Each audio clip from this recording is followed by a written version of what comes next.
Hello and welcome to the first episode of College Chit Chat. This is a podcast that casually discusses community colleges as an integral part of higher education. The purpose of the show is to expand the perspective of higher ed enthusiasts, specifically those in or soon to be on the job hunt. We are your hosts, Sonina Hernandez-Mickelson. And Daniel Mickelson. And I guess we'll just move forward and introduce ourselves first, what we do. And works for me. You care if I go first? Yeah, go ahead. Okay. Like I said, my name is Daniel Mickelson. I currently work in higher education at Purdue University. I'm an academic advisor for a veterinary nursing program. I specifically work with purely distance learning students. In my role, I guess we'll also talk about our paths to higher education, how we got here. I definitely have a more unique path. I had never planned to work in higher ed. Well, I guess I had to, at one point wanted to be a professor, but quickly lost that drive. And eventually got to this point where graduated from my master's in communication program and needed a job and realized that I loved working with students and wanted to continue doing that. And so here I am. Awesome. Cool. Well, like I mentioned, my name is Sonina, and I, too, am an academic advisor currently at Purdue University. I have the wonderful chance to work with the School of Health Sciences, so most of my students are looking to be professionals within the healthcare system. Love my job. I feel very fulfilled with it, and so it's one of my favorite things that I've done within the field of student affairs, which is what my master's was in. So I did the program at Ball State University and focused on higher ed. Did the 1-year program. They also do have a 2-year program if anyone's looking for graduate schools. Dabbled a little bit with admissions. Did international admissions at a school in Utah. And then what led me to come to Purdue was honestly you doing your master's program. I druggered Indiana, and here we are still to this day working at Purdue together. Oh, if you haven't pieced it together, we are a married couple, and we both work in higher ed. So if you can tell, we like hanging out with one another and have a passion for higher ed together. I know some of you are probably thinking that, oh man, random that these two people named Mickelson just happened to start a podcast together. It's very thrilling. We also wanted to talk a little bit about where the idea for the podcast came from. And you want to talk a little bit about that? Totally. So I'm currently enrolled in a higher ed EDD program, again, at Ball State. Whoop, whoop. Or rather, I should say chirp, chirp. And one of our class assignments was to develop a project based on the hashtag End CC Stigma campaign developed by Dr. Steve Robinson. This campaign focuses on just pretty much what the hashtag says, is to break down the stigma that comes with community colleges and kind of the perspective that our society has on them.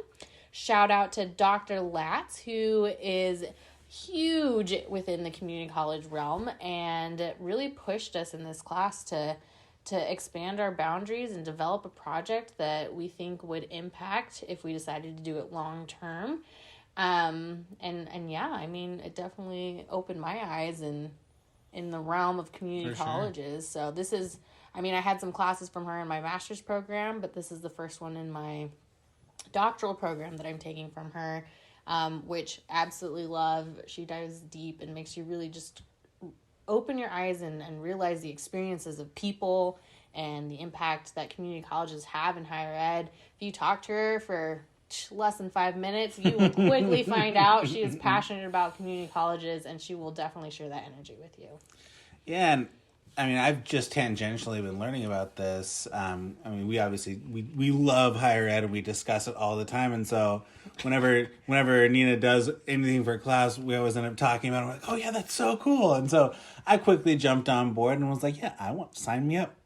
I'm in. Let's do this thing. And so here we are together doing this podcast. Well, and I mean, a pandemic doesn't help. You have nowhere to go, no right, one else to no talk one to. else to talk to. You're stuck with me. We only have so many conversation topics we can delve into, and This is where this one went. But yeah, I mean, I guess, what are you most excited about for this podcast? I'm excited because, for one, like, I am brand new to the realm of state colleges, junior colleges, community colleges, everything like that. I will be honest, I always had a fairly ingrained stigma. Just growing up, we had a really big community college system in Nevada. It was CCSN at the time I was there, now CSN. But for me, it was always like, oh, it's just the community college. Like, who would want to do that? Even though I took dual enrollment classes there myself.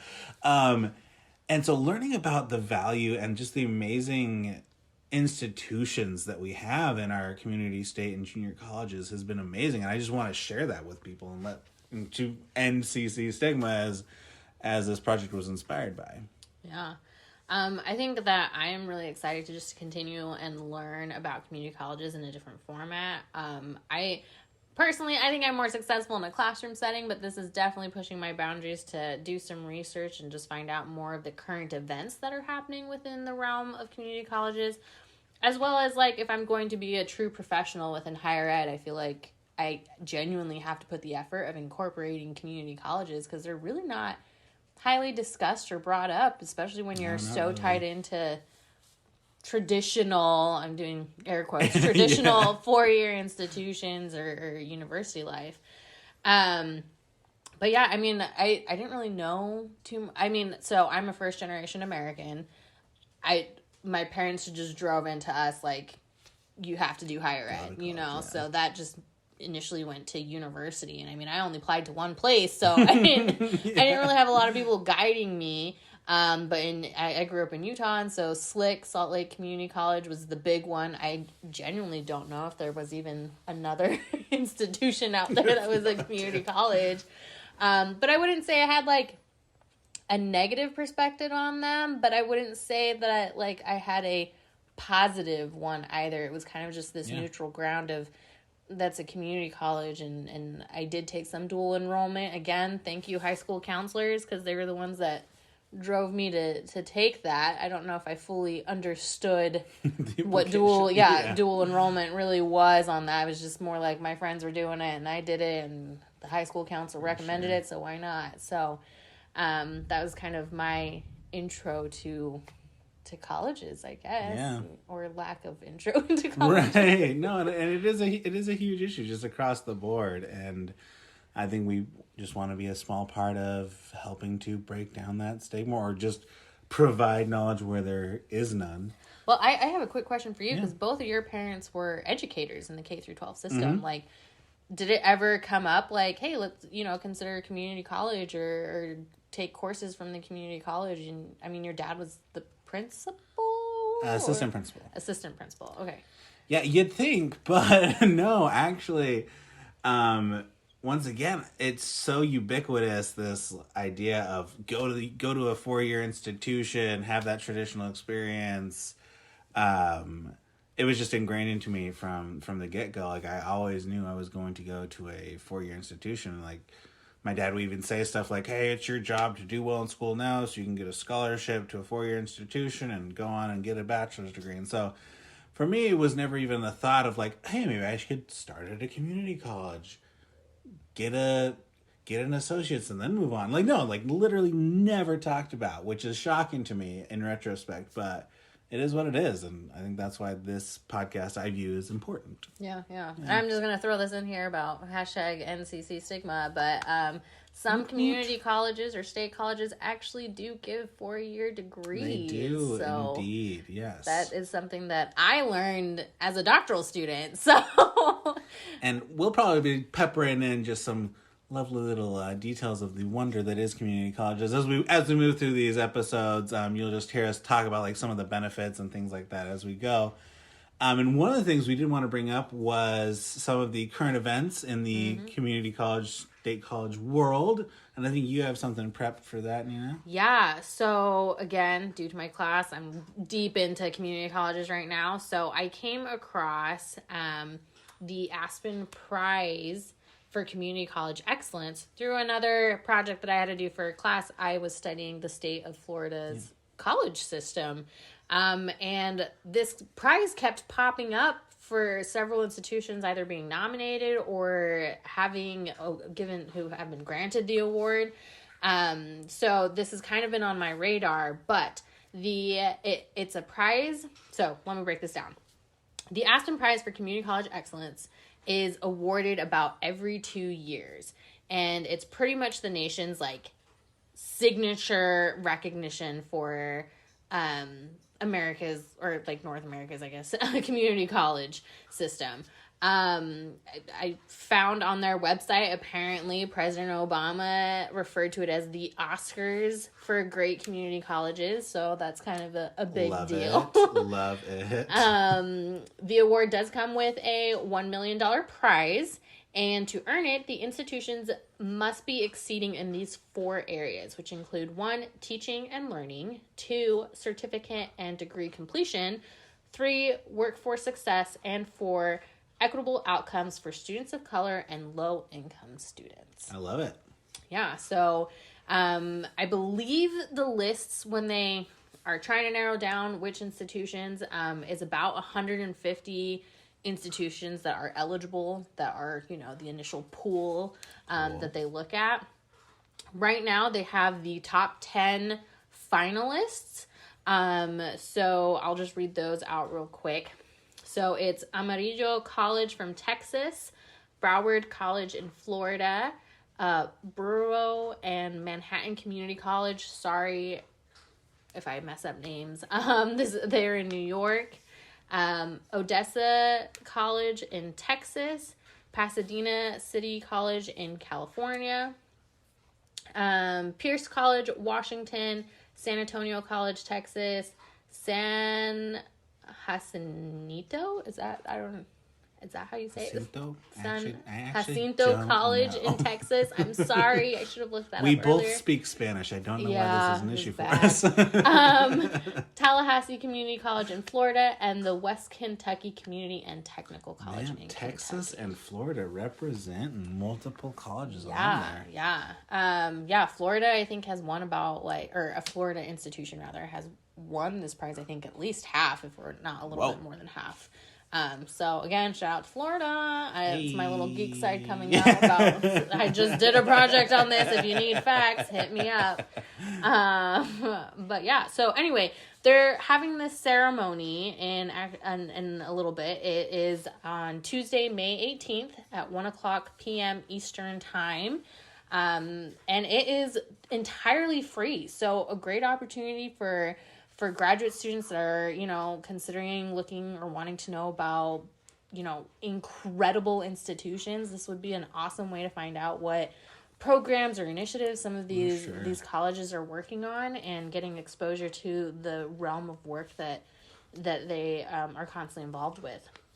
So like I said, Tuesday, May 18th at 1 p.m. Eastern time. And big thing for me, the main speaker for the ceremony is actually Dr. Miguel Cardona, who is currently serving as the U.S. Secretary of Education. So, sign me up again, for that. Free, usually a speaker like that's a pretty hefty cost for conferences or things like that. So if you have time, definitely sign up. That would be great to get to know his perspective and hear from him in such an incredible setting. How to participate. So kept mentioning, totally free, great opportunity. I've been there as a graduate student. I'm totally a graduate student right now. Like, any penny that you can save, do it. So this is awesome for professional development. You just need to go to highered.aspeninstitute.org/aspen-prize/ I really wish you all could see the hand motion she's doing right now. It's great. And we'll put all this information in the show notes as well. So you can just go click on those and you'll be able to use the hyperlink there as well. Yeah. And so if you take that link, it'll send you right to their page. There's a blue button that says register to watch the 2021 Aspen Prize ceremony. That button sends you to an Eventbrite page to complete the registration. You have to walk through the steps for registration. Again, it'll say that it's free. And then you'll just get the link and information sent to your whatever email you input. So again, I think this is a really awesome opportunity, and I'm sure, they have some incredible speakers and things to showcase the top 10 finalists. So I'm kind of wanting to start a pool to see which college is going to win. We should place bets and stuff. like a bracket. Yeah. Yeah. I mean, we do it for the Oscars anyways. Why not? Why not for the Aspen? I mean, President Obama said it, right? It is the Oscars for the great community colleges. So we need the full Oscars experience. Prep some food. It'll be great. We're done. We're done with March Madness, so we need something in May, right? I am up for it. Okay, yeah. So I mean, yeah. Again, take a look at that, especially if you're just trying to get to know more about what community colleges are up to. And we'll bring you more of these updates in future episodes as well. We'll always try to give you something that's current. And then for now, we're going to actually move into the main event for the episode. This episode, we wanted to start out by discussing community colleges in popular media. Specifically, we're going to be discussing the show Last Chance U on Netflix. Yeah. We watched the first season together, kind of analyzing it, seeing what it was about. Just to give you a brief description of the show, Last Chance U is produced by Netflix, and it's a Netflix original, very high-quality documentary. Highly recommend it. It's a series of, how many episodes were there? Like 6? I didn't say it wasn't that many. Yeah, there wasn't that many. And they had it follows different colleges as you go through the different seasons. But the first season was specifically about East Mississippi Community College, and it was about their football program. What an impressive football program. Right, no. And it's actually a really, really interesting premise because a lot of players from Division I schools who get in trouble actually come to these different junior colleges, community colleges around the nation as kind of their quote-unquote last chance to get their grades up, get their academics on schedule, prove themselves in the junior college division of, in this case, football, to then get a chance to go back to a Division I school for their football career. That's kind of where the name Last Chance U comes from. It's their last chance to live out that dream in a D1 school to pursue that athletics dream that they have. Yeah. Well, and to kind of give some context of how we stumbled across this, again, this was one of my class assignments that I dragged my dear partner into. Not that hard to convince, let's be honest. Yeah, I had to analyze how society and social media and just media in general portray community colleges, and in this case, a junior college. And I do want to point out the title itself, Last Chance U, right? Which is something that Dr. Robinson even pointed out is kind of that poor connotation of this is your last opportunity, your last option, your last choice, no one wants to be here kind of thing. So it's interesting that is the title of it, kind of that stigma connotation, but also understanding it for that these players, it really is their last opportunity to try and get back into a big 4-year D1 institution and playing or even going pro. So right. Well, and the interesting thing was they used the name Last Chance U, but there were actually some of the biggest players, and I'm a nerd, and so I started Googling where all the players went after their time at the junior college. A lot of the players were actually local recruits for the football program, and so this was their first chance, and this program actually helped them to advance, and several of them actually went on to play in the NFL who weren't these original D1 recruits. They were just local Mississippi kids who got recruited into this program and who did very, very well. Yeah. And so once again, even the name of the show doesn't necessarily reflect what's happening in the show, and so it definitely that's that idea of stigma. And overall, I did think the show portrayed the community college fairly well. It gave a good look into the experience. Obviously, it's very different from your quote unquote traditional view of a community college. There's not that huge residential life. It's not all the fancy things that happen at your 4-year institutions, right? Because they're there to learn. You're there to better yourself as an individual, pursue that degree. A lot of technical education, different things like that students are pursuing. But overall, I feel like they did a fairly good job of representing the community college. Yeah, life. I think your big point of, there was a few key players that they focused on that was like I said, their last chance to move back to where they were. However, you did point out, like, the rest of the majority of the population really were just local students that, I mean, the name, sorry, our pup is here.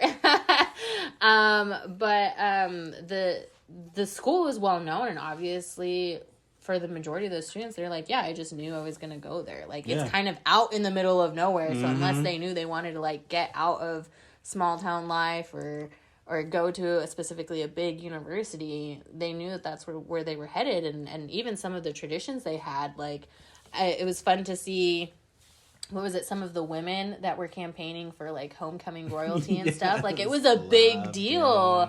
And it was, like, you know, a part of the community, and everyone would go in and support them in their campaigns and stuff like that. So, you know, you still get that component of student life and school spirit, especially with such a good, well-known team like that, you know. Yeah. And I think that sometimes when you think of community colleges, people think, oh, there's no school spirit, you know, or there's no sports, or there's no nothing for them to get involved with. So yeah, but no, and I mean, if you're ever in Scuba, Mississippi, you can go catch a Lions game. So I had no idea Scuba, Mississippi existed, but once again, I am from Bunkerville, Nevada originally, so, you know, not many people in that place exist either. Scuba's a metropolis compared to where I'm from. But yeah, from here, we kind of just want to now dive into some more specifics about, like, the actually higher ed components of the show. One of the big characters in the show is actually the athletic academic advisor. Her name is Brittany Wagner. And she played a huge part in the show. And we'll kind of just dive into a little bit about the similarities we saw in her roles compared to our roles as academic advisors, the differences we saw, and then just some open discussion about her and her experience. Yeah. I guess similarities first or differences? Yeah, let's dive into similarities. Similarities. Well, I kid you not, I was just chuckling because there was times where I would see her interactions with students and I'd be like, oh my gosh, I totally have that student. The student that is, like, on top of things and stuff like that. But then there's the student that, like, comes into your office not prepared with anything. I think her big thing was, like, do you have a pencil? You know, and they would come get supplies from her and stuff. And so you just have that range of students. You have some that are, like, well prepared, they're dedicated, they know what their schedule is like. And then you have the ones that you, what I say, have to nudge here and there to make sure that they're all staying on track. Right. And I mean, obviously my role is actually quite a bit different from hers, but because I deal purely distance learning students, but just from, like, that level of student interaction, you can tell she uses intrusive academic advising a lot. She's very involved in these students' lives. And I feel like that is something we both deal with actually quite frequently. Like, there's some students where you have to be on top of them. You have to give them reminders. You have to be there as their support system because they need it. They need somebody who's there, who's holding them accountable, who's helping them move from basically just nothing, from chaos, essentially, to finding some kind of academic framework for their life. But yeah, I definitely saw some similarities, but I guess for me, the biggest shocking thing was the differences. Because athletic academic advising at that level is just so different from what I'm used to. It is very much get eligible, stay eligible, pass your classes so you can be eligible. And I felt like that just got pushed so very much. Right. And I mean, I work with some student athletes in my current role, but one, not football. That is a whole different realm within higher ed, like football athletes. So I would say the athletes I work with are less intense in the sense of the pressure that they have from the athletic department. Does that less demanding sports? I wouldn't say that. I mean, I feel like less demanding in the sense of, like, from the athletic programs. Yeah. I mean, then that's why I said I use pressure, because I have seen the lives of these athletic students, and I would not say that any of them are less demanding by any means, because these students are doing phenomenal things by balancing for sure. work, social life, their sport and school and stuff like that. But anyway, I think that the major differences that I saw was, that intensity and the expectations of them, and also her having to be the balance and literally the only advisor for, what was it, 200 football players. Which, I mean, again, like my student loan is like, or my student loan, my student load is about 245 students. So, I mean, I have more students that she does or did, but by no means do my students have to adhere to those strict regulations and making sure that they are eligible and their absences, and constantly having instructors emailing me about, they weren't in class and all that. Like, It's very, very hands-on, that I think is pretty normal for athletic advisors from what I've heard via peers and stuff that have done those roles. But being in a smaller institution, like, I'm sure they portrayed it very well. She was very, very involved in their lives. Very busy. Like, she would go on game trips with them. She was at every single game, whether it was home, away, whatever. And another thing that I noticed was a good chunk of her job was also part of recruiting efforts for these students. Yes. Yeah. Like, the recruiting coaches would come from these big D1 schools, and they would come in and talk to her specifically to get a holistic picture of these students, not just from their game tape, but also, how are they doing academically? How do they act personally? Are they responsible? Do you have to be on top of them for all this stuff?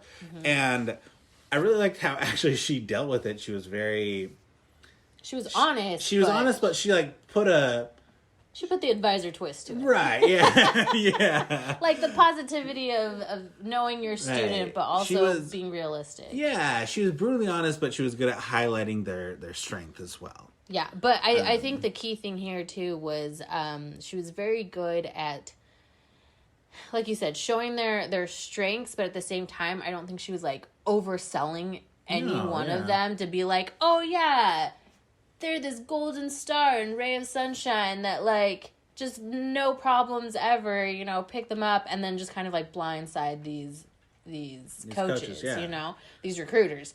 But I think it's also, she knows the importance of her role there, where she's like, I have to give them the truth, because if I tell them, that they're they have no problems or anything, and then they run into issues, then they won't come look at the other players. That's her credibility, and that hurts her other students and their chances.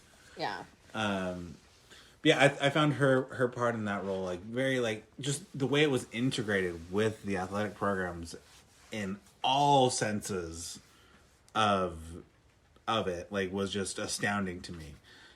Just her level of involvement in their lives, in the athletic program as a whole, was wild. Very different from our current roles, I think. Yeah, and we are strictly just academic advisors. So, again, having spoken to some peers that have been athletic advisors, that whole kind of more involvement, having a deeper relationship with your students, I have seen that.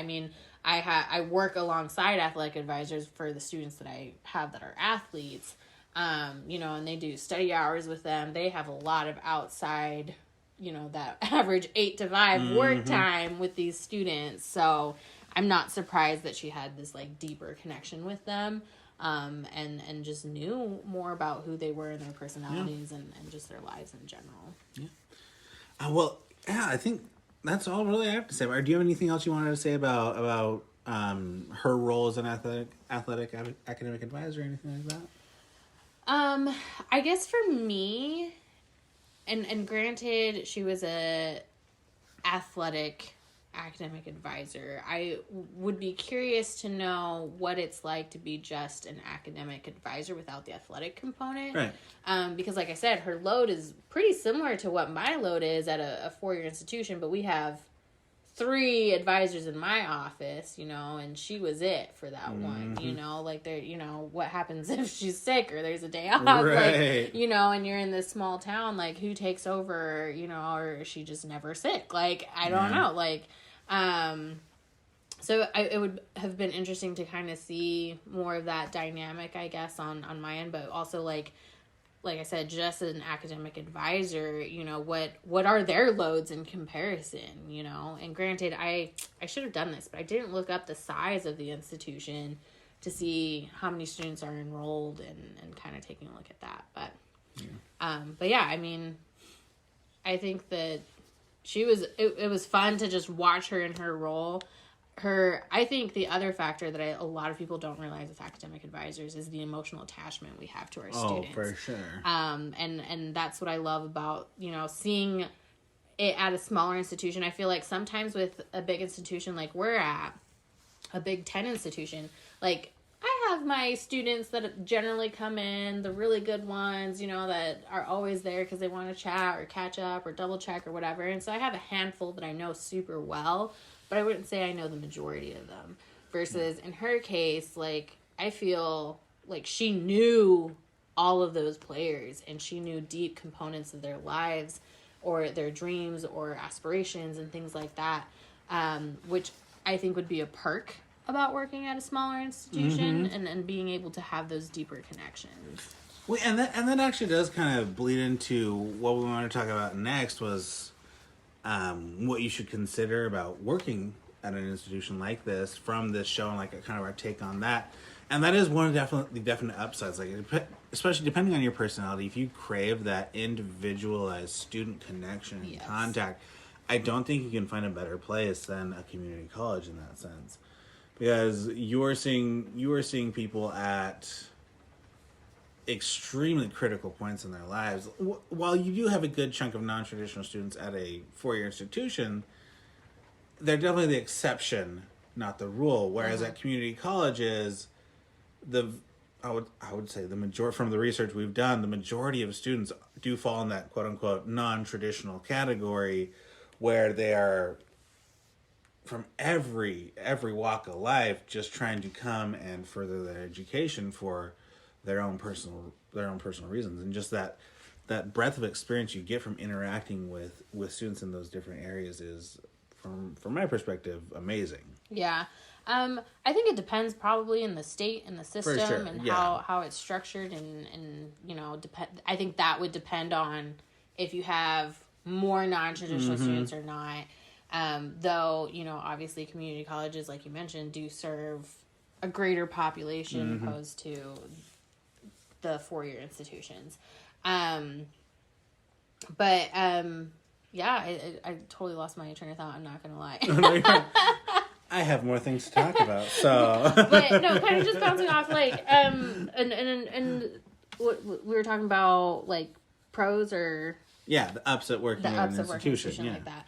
I think what you hit on about the one-on-one interactions, like, definitely, like, if you're looking for jobs and you know that that's something you desire, I would say take a look at advising then, because especially at a community college where you might have a large opportunity to really get to work with people who are in different chapters of their life. I mean, we talked about dual enrollment with our experiences, so you're potentially working with with juniors or seniors in high school, so that's 16 to 18-year-olds, to potentially students, again, depending on the system. Like Florida has a wonderful like credit transfer system, so there's a lot of students that go from high school straight to a state or community college. So you know, you're, again, working kind of maybe with not high school students, but still 18, 19, early 20s. And then jumping into people who are maybe coming back to adult school learners, or, you know, maybe who don't have the support of their family to get higher education or things like that. So, you definitely get a wider spectrum than I think that we do at four-year institutions. And I mean, you can kind of talk on this a little bit. Like, your student population is different than my student population. Like, I definitely have that 18 to, I would say 23 is probably the average age of students I work with. And for me, like, I am in a unique position where my student population I work with is actually similar to a community college is population than your average academic advisor at an institution like Purdue. And I see people in every walk of life, and I see a lot of people looking for their second careers, leaving jobs in banking or the military or working for the government and deciding that they want to move to the next chapter of their life. Or they're retired and want a hobby. Just want a hobby. Like, I have people 55, 60, 65, 70 coming back, taking classes, bettering themselves. And I think you see a lot of that at community college as well. Mm-hmm. And I actually think Brittany Wagner, the athletic academic advisor, actually said it really well. I don't remember the exact quote, but she basically said, where else in a job can I affect so many people in such a short amount of time? Right, yeah. And that was like the right place for her. Yeah, that was the right place for her. And it was the most impact that she could have in an individual person's life or something like that. For sure. And I feel like you do get a lot of that. Like, let's be honest. And I'm sure, once again, we are just diving into the community college world. But 4 institutions carry a lot of bureaucratic baggage. I feel like a lot of times. Higher ed is a political game.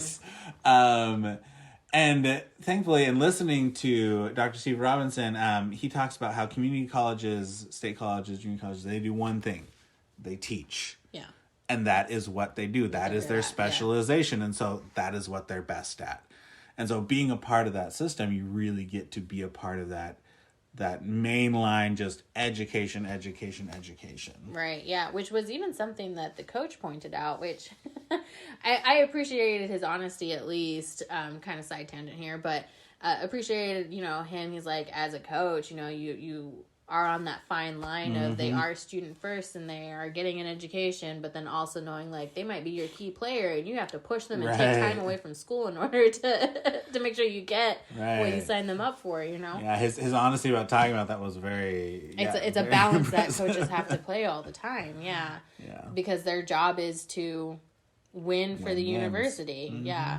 And that's kind of where Brittany's role comes in, where she's the reminder of him. They're here for academics. Yeah, for sure. But yeah, so I don't know, side tangent there. Yeah, and well, I mean, we're getting close to wrapping up here. I guess what are your last thoughts? What else do you want to share about Last Chance U, about looking into these kind of jobs? What last thoughts do you have? Me personally, I'm interested to continue watching the other seasons of Last Chance U and to see like how it differs. I saw that there was one about basketball. Like, I wonder, are there major differences between the sports? Right. Or is kind of like is there like a very similar common athletic experience for students that are in community colleges? So that would be interesting to kind of see and compare. I don't know if they do, but I hope that they continue to showcase some of these athletic academic advisors or other student affair professionals in these seasons, just to have a better idea of, wow, like what is their job roles and responsibilities. So if you're interested in kind of getting to know a different world, definitely take a look at documentaries like this. Is it a documentary? I'm assuming it's a docu-series. I think would be the official term. There you go. And hey, if you work in community college student affairs, please reach out. We'd love to hear from you. Like, we're just getting this podcast started. If you want to chat, we'd love to talk with you, interview you. Maybe you'll be on the podcast. Who knows? Dr. Latz, we're probably going to hit you up, so. Connections. But yeah, I mean, you asked me, like, what I would recommend or for things individuals to look at if they're considering jobs like this. One, I mean, if you're looking at sheer numbers of community colleges versus four-year institutions, there are way more community colleges across the country, which means that you're probably gonna, if you're not restricted to location, you are going to like just bust that door open of potential job opportunities if you consider 1,000%. Community colleges versus just four-year institutions, which was kind of my big push of kind of starting a podcast like this, is because I'm not saying like I had a downfall with my master's program, but I feel like in general, and there's studies, Dr. Latz, and research that has been done of student affair master programs, and for the majority, they do not include courses that heavily discuss community colleges, and if they do, they're more like electives versus actually part of the curriculum. Required. So you may be missing like a big opportunity of learning about this and opening a potential job for you. So if you see that as an elective, definitely take it as a graduate student. Get to know it, because the other thing too, and this is a general statement about inclusiveness, is if you learn about the needs and the special populations that come with community colleges, you will work with transfer students at four-year institutions. You will understand where they came from, the struggles they may have had to go through, or just the general structure of education within community colleges, and maybe some of the things that have to be adjusted when they transfer to a four-year institution. And let's also talk about you as a professional. Like, wouldn't it be awesome on your job, like on your job application or your resume, you put that like you're aware about community college systems and that you're able to like ease the transition for students and maybe potentially coworkers that might come from community colleges and stuff. Like, there's a lot of differences there. So 100%. Having that exposure, definitely, like, if you have the opportunity to take classes, do it. And then obviously, like, if you're in the job hunt right now, like I said, like, you would open your door way more if you include these institutions on your job agents. So if you excluded community colleges, definitely go back and edit your job agent. I know I did. and look to include these institutions as part of your potential job roles. So, I mean, was there anything that you think about, like, individuals on the job hunt or anything like that should know? Once again, I think the same goes for any job hunt, but just keep an open mind.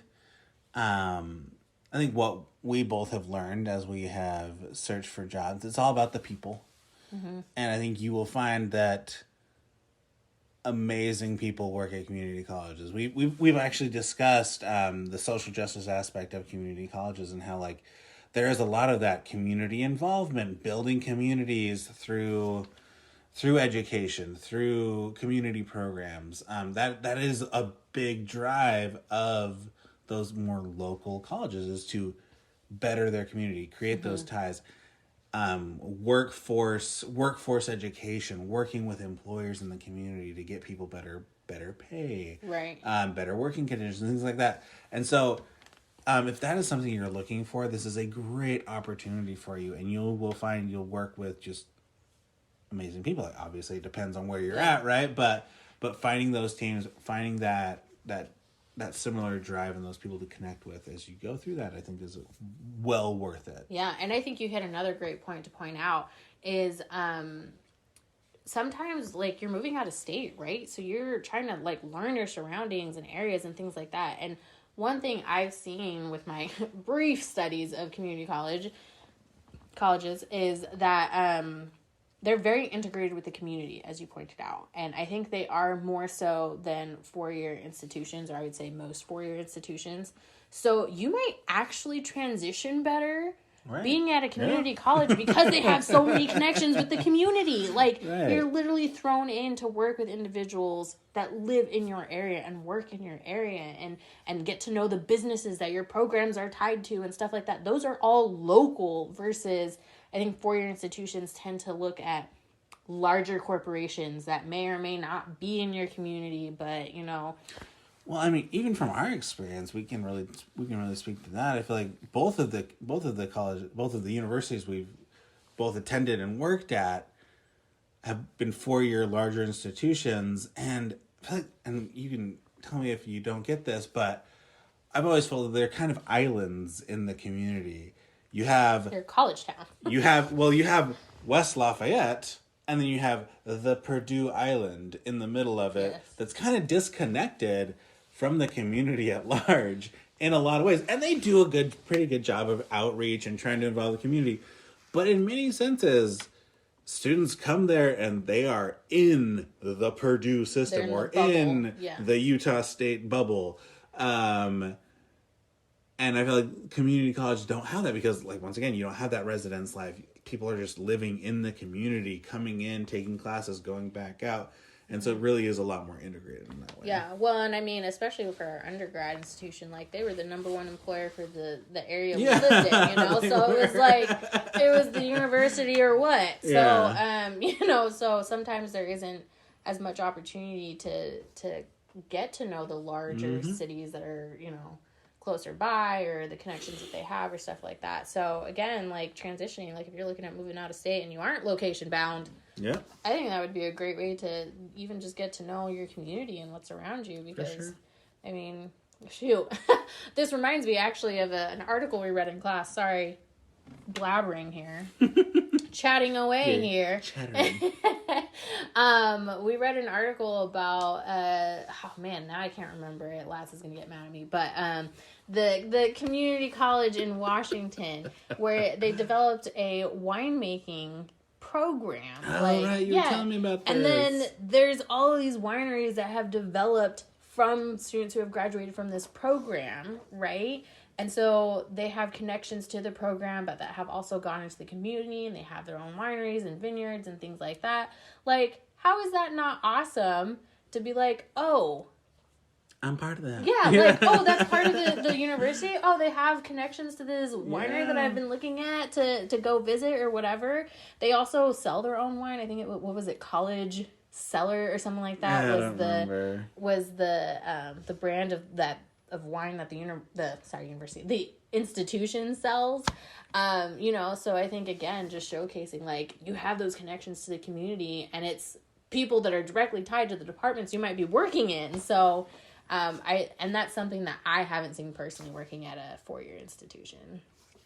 But yeah, so I think again, to kind of recap tips, open those job agents, edit those, include community colleges.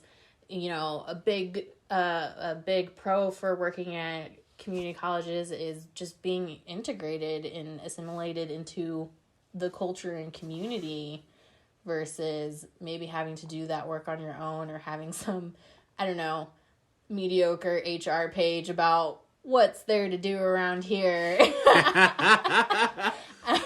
What are you saying? I just feel like I haven't really seen a good HR page that, like, broadcasts what's good to do around the community. So, you know, that might be something to consider. Yeah. But yeah. All tips and tricks.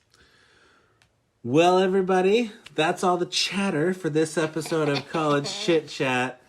You can reach us with questions or suggestions for the show at collegechitchat@gmail.com. Or maybe use the hashtag collegechitchat. Hashtag collegechitchat. We're going to go viral, everybody.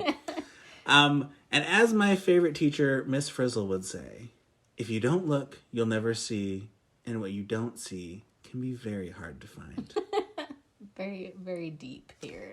I'm telling you, Miss Frizzle's the best. Well, catch y'all in the next episode, everybody. Chat with you later.